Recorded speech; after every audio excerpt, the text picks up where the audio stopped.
This video is by Straight Goods News. SGNews.ca. My best ideas politically come from my constituents. A constituent came to see me a couple of years ago who was a server. She worked in an upscale restaurant in my riding, and she complained that the manager was taking a good portion of her tips. And I told her this was illegal and that it can't happen. And then when I started to do research, I discovered that in fact it's very legal and that it's widespread and that many, many restaurants across this province are taking the employees' tips because they can. And they can do it with impunity because there's no law to protect the servers. So I've been trying now for the past 2 years to get this bill through the legislature. We got all-party approval 2 years ago, but then the legislation died. I've reintroduced the bill, and we're trying to outlaw the practice. Other places have outlawed this already. New Brunswick, Prince Edward Island, Quebec, New York State, and we need to be part of that movement because ordinary servers make less than minimum wage. They make $8.90 an hour because they're supposed to get tips to augment their wages. We found restaurants where all of the tips have been taken away from the servers, so they're really hurting. We found here in Ottawa, banquet facilities charge 15 or 18% tips or gratuity at the bottom when you hire, when you have 100 or 200 meals at a wedding, and the servers get none of it. They get none of it. So we're trying to make sure that when a tip is put on a bill, that the person for whom the tip was intended gets it. Restaurant servers get to keep their tips. Okay. Because right now they don't. I'm a 20-year veteran in the industry, and I'm really concerned about what's happening to people. I'm in a unionized, establishment, so we can fight with our employer over who gets the tips. The reason I got involved in the campaign is because I'm concerned about the people in these the suburban banquet halls that are struggling, not getting the tips, barely making over minimum wage, and they really can't come forward because they're in very perilous, perilous economic straits to begin with. So they really can't confront their manager. They can't go to the government, they can't go to the media and tell them what's happening. So this is something that's happening in banquet halls as well as in private restaurant establishments?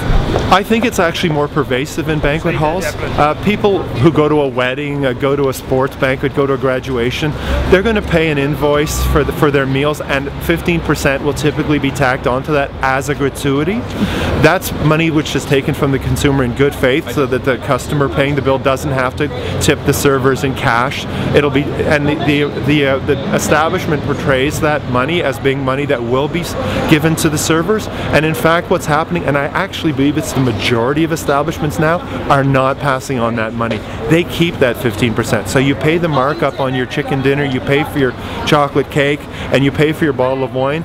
They charge you 15%, and they don't pass it along. People are their workers are working for barely over minimum wage, as opposed to $8.90, which is the minimum wage for servers, plus a gratuity that might be worth, let's say, $10, $12, $15 an hour, which would bring them to a decent income level.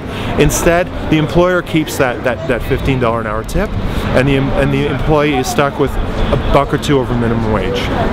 Okay. How did you get involved with this, the legislation? How did you find out about it? Well, honestly, in the spring when the legislation, the Bill 107 was proposed, I just heard about it on the news like everybody else. So one of my colleagues at work, he said, basically, we should do something about this. Now, I'm a full-time worker, so I've got my job 40 hours a week, but we decided with our summer holidays approaching, what we would do is take the opportunity to visit the MPPs here in Ottawa, if we could, speak to them directly or to their staff, and let them know what is actually happening in the industry. Because what we've discovered over the course of the summer is that no one outside the industry actually has a clue this is going on. In Canada, we have I think it's a very generous tradition in our society of tipping people, either at a restaurant or in a bar, or at your wedding banquet, or at your high school grad. We pay a tip, it's part of our tradition. And what's happened is the employers have stepped in over the last few years, and they've simply decided that the customer doesn't need to know what happens to that money, and in fact they're going to pad their bottom line with that money. So we've taken the opportunity, we visited every MPP in Ottawa, either spoken to the MPPs directly or their staff.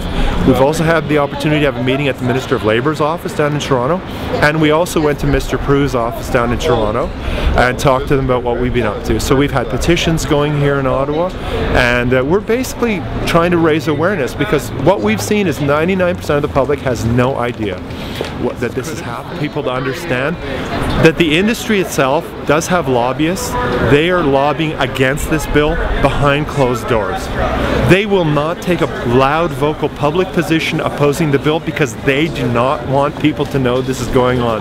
Their hope is that it just goes away, that it just dies, dies in Queen's Park and doesn't see the light of day, because they cannot let people know. Their whole basis of their business model is that people never find out what they're doing with the 15%. So we on the other side have the advantage of being as loud about this as we can be, because we have nothing to be ashamed of. We're just trying to help workers and help the consumers and help honest businesses keep going in this economy.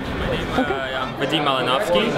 I work at the Ottawa Convention Center, and the way I got introduced to Bill 107 was through our co-worker who, I guess, he saw it online, or he got introduced to it somehow through legislations, because he works a little bit in the government at the same time. What strikes me in this legislation is that a lot of people are getting underpaid, and the reason, I guess, the reason why I'm following him and believe in this legislation is because, as working at the Ottawa Convention Center, I'm losing 22% back to the company, and I have a problem with that because customers are not aware that after they pay their bill, another 22% of the service charge that they're mandatory to pay gets taken off and doesn't even go to the server in good faith. That did all the work for them, that broke their back for them, and did all the service for them to make their environment and their experience better.